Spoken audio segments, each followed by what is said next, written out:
আসসালামু আলাইকুম। আপনারা সবাই কেমন আছেন? আরেকটু একটু জোরে বলেন, ভালো আছেন? আলহামদুলিল্লাহ। আচ্ছা, আপনারা সবাই আপনাদের বাসার এত কাজকর্ম শেষ করে এত বড় সময় এখানে আমাদের জন্য অপেক্ষা করে আছেন, আমাদের কথা শুনতে এসেছেন। এই জন্য আমি বিশেষভাবে আপনাদের প্রতি কৃতজ্ঞ। আপনাদের এত কষ্ট, এত ভালোবাসা দেখে আমরা সত্যি আবেগে আপ্লুত। আপনাদের এই ভালোবাসার জন্য আমরা সবসময় ঋণী থাকবো। আর এই যে এই প্রোগ্রামগুলো আপনারা যারা আয়োজন করছেন, যারা এত কষ্ট করছেন, ইভেন মানে এই ভোটের জন্য আমাদের কষ্ট অনেক বেশি। দিন রাত আপনাদের সবাইকে বিশেষভাবে ধন্যবাদ। আপনারা সবাই অনেক কষ্ট করছেন, এগুলো আমাদের জন্য অনেক বড় প্রাপ্তি। আমার বাবার পক্ষ থেকে, আমার মায়ের পক্ষ থেকে আপনাদের সবাইকে সালাম জানাচ্ছি। তাদের সবার পক্ষ থেকে আপনাদেরকে আমি ধন্যবাদ জানাই, কৃতজ্ঞতা জানাই। আচ্ছা, আজকে এখানে যেহেতু আসলে একটি নারীদের সমাবেশ, হ্যাঁ, আপনারা সবাই নারীরা, মা বোনেরা এসেছেন, মা বোনেরা এসেছেন, আপনারা জানতে হবে যে আপনাদের অধিকার কি, আপনাদের দায়িত্ব, তাই না? আমাদের দেশে জনসংখ্যার 50% বেশি কি নারী না? তাহলে নারীরা যদি এগিয়ে না আসে তাহলে কি দেশ কখনো আগাবে? এটা কি সম্ভব? এবার আমাদের বিএনপি মূল ইয়ে কি, সবার আগে বাংলাদেশ, তাই না? সবার আগে যদি বাংলাদেশকে নিতে হয়, বাংলাদেশকে যদি অনেক এগিয়ে নিতে হয়, সেখানে নারীদের একটা অনেক বড় ভূমিকা আছে। নারীদের বড় ভূমিকা রাখার জন্য সবার আগে নারীদেরকে থাকতে হবে, নিজেদেরকে সুস্থ থাকতে হবে। নিজেদেরকে সুস্থ থাকার জন্য কি করতে হবে? নিজেদেরকে সুস্থ থাকার জন্য আপনাদের নিয়মিত স্বাস্থ্য সেবা গ্রহণ করতে হবে। আমি একজন ডাক্তার, আমি আপনাদেরকে আশ্বস্ত করতে পারি, যখন আমাদের দল যদি আপনাদের সেবা করার সুযোগ পায়, আমরা আপনাদের এই স্বাস্থ্য সেবাগুলা যাতে আরো উন্নত করা যায়, এই এলাকায় যে হসপিটাল আছে, এই হসপিটালগুলোতে যাতে জরুরি সেবা দেওয়ার ব্যবস্থা করা যায়, সেগুলোর ব্যবস্থা করার আমরা সম্পূর্ণ চেষ্টা করব।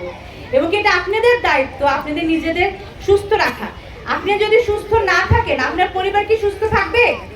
একটা পরিবার কে দেখে? একজন নারী দেখে। একজন নারীকে তাহলে অবশ্যই সুস্থ থাকতে হবে। সেই সুস্থতার জন্য আপনার ভালো খেতে হবে, নিজের স্বাস্থ্য সেবা নিতে হবে। এই স্বাস্থ্য সেবার জন্য আপনাদের প্রয়োজন কি? হসপিটাল, ভালো ডক্টর, সবাই যারা যে আপনাদেরকে এই সেবাগুলো দিতে পারবে। তা আমরা আমাদের দলের পক্ষ থেকে ইনশাআল্লাহ আমরা যখন সেবা করার সুযোগ পাবো, আমরা আপনাদেরকে এই সেবাগুলো নিশ্চিত করব। আর হলো স্বাস্থ্য সেবা, স্বাস্থ্য শুধু নর্মাল সেবা তো না। যখন নারীরা প্রসূতি হয়, হ্যাঁ, যখন বাচ্চা নেয়, তখন ওদের বাচ্চা হওয়ার আগে নারীদের রেগুলার চেক আপ প্রয়োজন হয়। ওই চেক আপগুলো যদি না থাকে তাহলে যে কোনো ধরনের অনেক মারাত্মক অ্যাক্সিডেন্ট হয়ে যেতে পারে। এই জন্য আপনাদেরকে প্রসূতি পূর্ববর্তী যে সেবা, সেগুলো প্রদান করার জন্য আমরা সর্বোচ্চ চেষ্টা করব, এবং কি সেগুলোর ব্যবস্থা যাতে অঞ্চলের সব হসপিটালে থাকে, সেগুলো আমরা নিশ্চিত করব।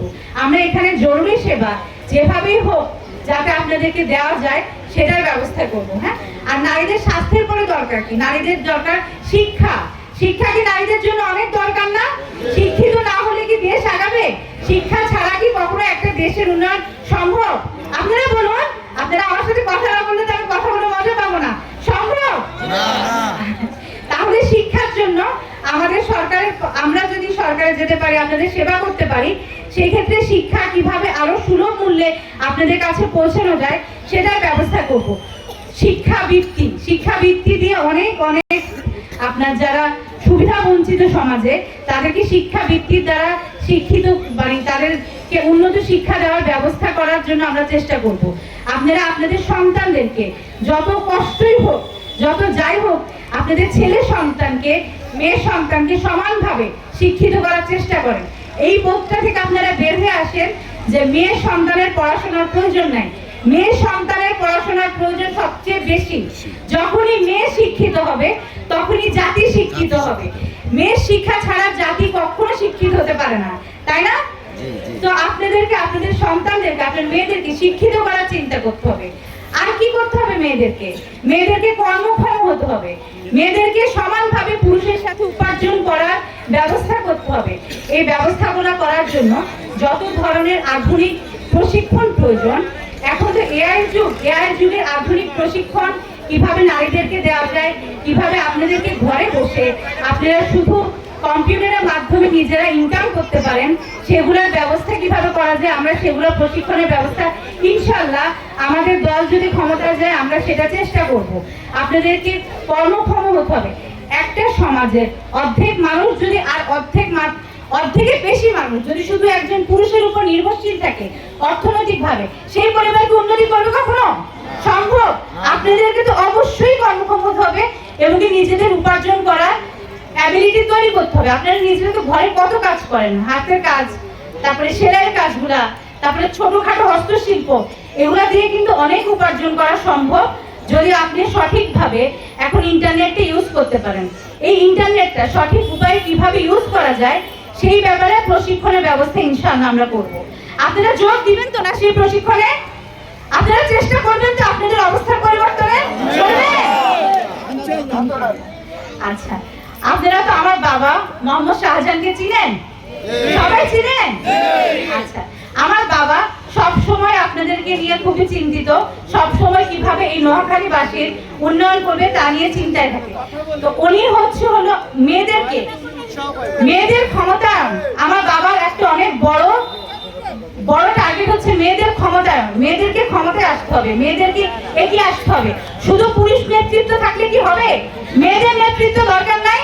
আর এই যে মহিলাদের নেতৃত্ব কারা দেবে? মহিলারাই দিতে হবে। মহিলাদের সমস্যা কি পুরুষ সবকিছু বুঝে? তারা কি সবকিছু জানে যে একটা মহিলা একটা সংসার ম্যানেজ করে, বাচ্চা ম্যানেজ করে সবকিছু করাটা কতটুকু কঠিন? তাহলে তাদের সমস্যা বোঝার জন্য নারী নেতৃত্ব দরকার, তাই না? সেই নেতৃত্ব কারা হবে?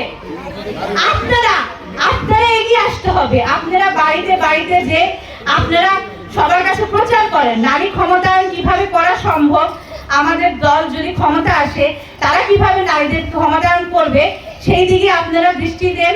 আপনারা সেগুলো মানুষকে বুঝান, মানুষকে বুঝিয়ে আমাদের দলের প্রতি, আমাদের দলকে ক্ষমতায় আনার জন্য মানুষকে আপনারা অনুরোধ করেন।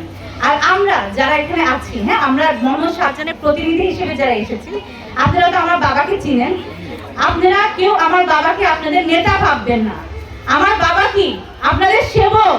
উনি আপনাদেরকে সেবা করে এসেছে 1991 সাল থেকে, এবং তার আগে থেকে আমার বাবা আপনাদের সেবা করে এসেছে। 1991 সালে উনি প্রথম সংসদ সদস্য নির্বাচিত হন। তারপর থেকে উনি এলাকার উন্নয়নের জন্য সারাক্ষণ কষ্ট করে গেছে। সব সময় উনি এই এলাকার উন্নয়নের জন্যই চিন্তা করেছে, এবং ভবিষ্যতে উনি যাতে ওনার এই উন্নয়ন কাজগুলো করে যেতে পারে সেই জন্য ওনাকে সেবক নির্বাচন করার জন্য তো আপনাদেরই দায়িত্ব, তাই না?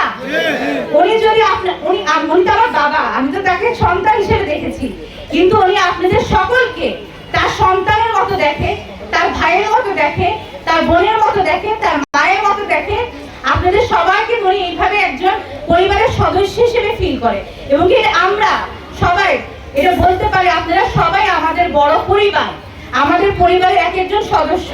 তাহলে আপনাদের প্রতি আমাদের যে ভালোবাসা, আপনাদের প্রতি আমাদের যে কৃতজ্ঞতা, আপনারাও সেইভাবে আপনার মোহাম্মদ শাহজাহানকে নিজেদের পিতা, ভাই, চাচা, নানা, দাদা যাই ভাবেন সেইভাবে তার প্রতি দায়িত্ব পালন করে তাকে আপনাদের সেবা করার সুযোগ করে দিবেন তো না?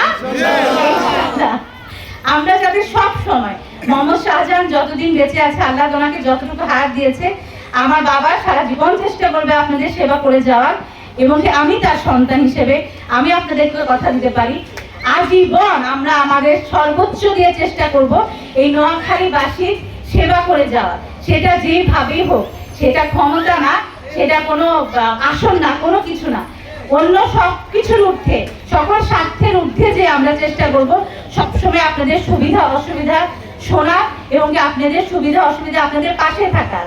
আপনারা যে কোনো আপনারা তো আমার বাবাকে চিনেন, আমাদেরকে চিনেন, আপনারা আমাদের কাছে যত সহজে যেতে পারবেন, যত সহজে আপনাদের সমস্যার কথা বলতে পারবেন, এটা তো আমার মনে হয় না অন্য কোথাও পাবেন। তা আপনারা আপনাদের সমস্যার কথা আমাদেরকে বলুন, আমাদেরকে জানান, আমরা আমাদের সর্বোচ্চ চেষ্টা করব সেই সমস্যার সমাধান করার। এই এলাকায় যারা দায়িত্বে আছে আমাদের দলে, হ্যাঁ, সবাই যারা আমার আব্বুর হলো কর্মসঙ্গী, এলাকায় কেউ নেতা নাই, এখানে কেউ নেতা নাই, এখানে কেউ শাসক না, সবাই আপনাদের সেবক। আমরা আপনাদের সেবা করতে চাই। আপনারা আপনাদের সমস্যা তাদেরকে বলুন, তাদেরকে বললে আমাদের কাছে আমার বাবার কাছে ওনারা পৌঁছাবে। ইনশাআল্লাহ আমরা আপনাদের সকল সমস্যার সমাধান করার চেষ্টা করব। অবশ্যই আমি একটা কথা বলি, আপনাদের সাথে আমাদের সম্পর্ক আত্মার, তাই না? স্বার্থের না, কোনো স্বার্থের সম্পর্ক নাই, ভোটের সম্পর্ক না, কোনো স্বার্থের সম্পর্ক না। এই সম্পর্ক আত্মার, ইনশাআল্লাহ এটা আজীবন থাকবে।